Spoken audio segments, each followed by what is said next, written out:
জীবনে সব কষ্ট বাইরের মানুষ দেয় না। সবচেয়ে বেশি কাঁদায় কারা জানেন? নিজের মানুষ। যাদের জন্য রাত জেগেছেন, যাদের জন্য প্রার্থনা করেছেন। একদিন সেই সম্পর্কই যখন কষ্টের কারণ হয়ে দাঁড়ায়, তখন মন বলে, ভগবান, আমি কোথায় ভুল করলাম? আজ আমরা জানব, সম্পর্ক যখন কাঁদায় তখন কিভাবে ভেঙে না পড়ে ভেতরে শক্ত থাকা যায়। ঠাকুরের বাণী দিয়ে আর মা শারদার মমতার শিক্ষা দিয়ে। চলুন তাহলে শুরুটা করি কেন সম্পর্ক কাঁদায় সেটা জেনে। আমরা ভাবি ভালোবাসলে সব ঠিক থাকবে, কিন্তু ঠাকুর শেখান আসক্তি আর ভালোবাসা এক জিনিস নয়। শ্রী শ্রী ঠাকুর বলতেন, জগতে থাকবে কিন্তু মন দেবে ভগবানে। আর আমরা উল্টোটাই করি, মন পুরো মানুষেই দিই, তাই মানুষ বদলালে আমরা ভেঙে যাই। সম্পর্ক কাঁদায় কারণ আমরা সম্পর্ককে ভগবানের জায়গায় বসাই। যাকে তুমি আঁকড়ে ধরেছ সেই যদি একদিন ছেড়ে দেয়, তখন তুমি ভেঙে পড়বে নাকি জেগে উঠবে? চলুন জানি। প্রত্যাশাই দুঃখের মূল। আমরা ভাবি, আমি এত করলাম, ও কেন বুঝলো না?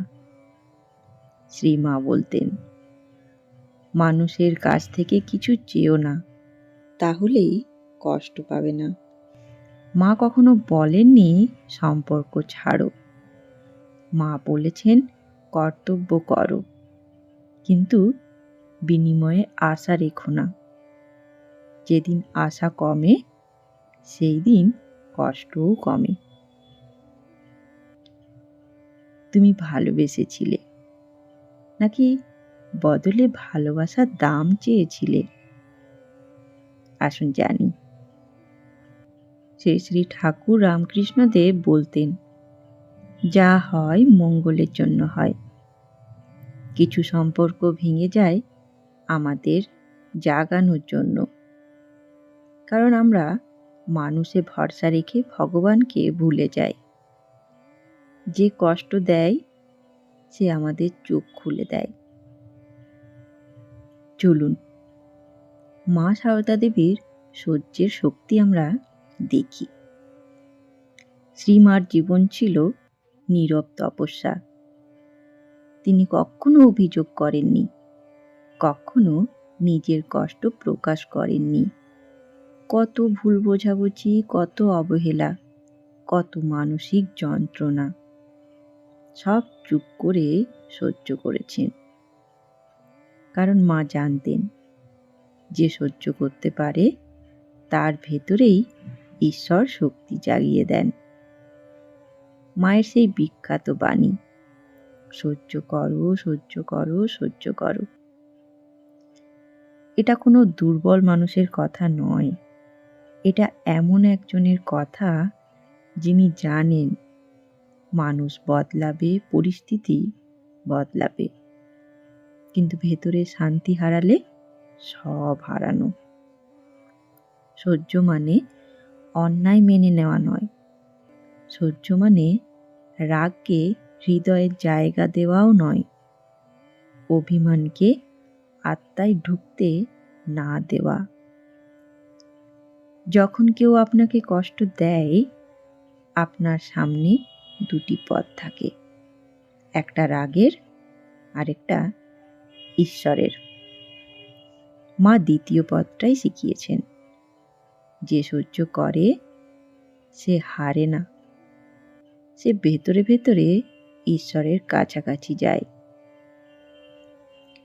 এই কষ্ট কি তোমাকে ভেতরে ভেতরে পুড়িয়ে দিচ্ছে, নাকি সেই আগুনই তোমার অহংকার গলছে? শ্রী শ্রী ঠাকুর রামকৃষ্ণদেব কখনো বলেননি সংসার ছেড়ে পালাও। তিনি বলেছেন, হাতে কাজ, মনে নাম। এই এক বাক্যের মধ্যে সংসার জীবনের মুক্তির পথ লুকোনো। সম্পর্ক থাকবে, দায়িত্ব থাকবে, ভালোবাসাও থাকবে, কিন্তু মন যেন বেঁধে না যায়।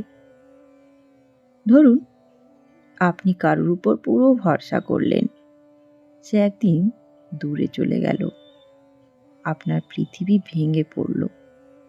কিন্তু দেখবেন, যদি হৃদয়ের কেন্দ্রে ঈশ্বরকে রাখেন, তাহলে মানুষ বদলালেও আপনি টলবেন না।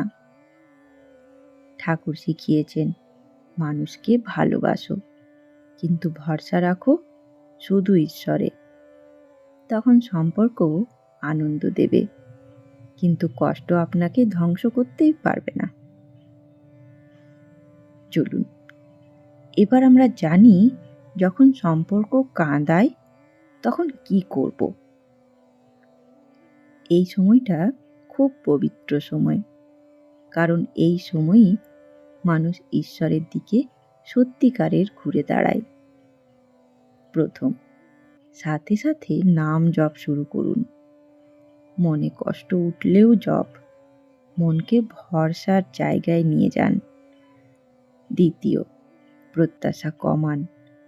নিজেকে বলুন, আমি ভালোবাসবো, কিন্তু কিচ্ছু চাইব না। তৃতীয়, কারোর দোষ ভাববেন না। যে কষ্ট দিচ্ছে সে আপনার জীবনের শিক্ষক। চতুর্থ, কষ্ট ভগবানের কাছে বলুন। মনের কথা মানুষকে না বলে ঈশ্বরকে বললে মন হালকা হয়। মনে রাখবেন, এটা জাগরণের সময়। হ্যাঁ, পঞ্চম হলো এটা জাগরণের সময়, সেটাই মনে করা। এই কষ্ট আপনাকে নিচে ফেলতে নয়, উপরে তুলতে এসছে। তাহলে বন্ধুগণ, যখন সম্পর্ক কাঁদায় তখন আমরা ভাবি সব শেষ, কিন্তু আধ্যাত্মিক দৃষ্টিতে এটাই শুরু। মানুষ সরে গেলে জায়গা খালি হয়, সেই জায়গায় ঈশ্বর আসেন। মা বলেছিলেন, সবাইকে ভালোবাসো, কিন্তু মন দিও না কারোর হাতে। আর যদি আপনার হৃদয়ে কষ্ট থাকে, জানবেন এই কষ্ট শাস্তি নয়, এটা আহ্বান। ভগবান বলছেন, এবার আমার দিকে ফেরো। যে সম্পর্ক আপনাকে কাঁদিয়েছে সে আপনাকে ভাঙেনি, আপনাকে জাগিয়েছে। বন্ধুগণ, আমাদের প্রত্যেকের জীবনে সুখ দুঃখ আসেই।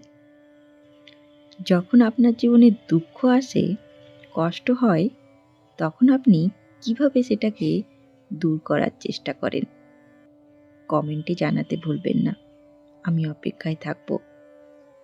ধন্যবাদ। ভালো থাকবেন।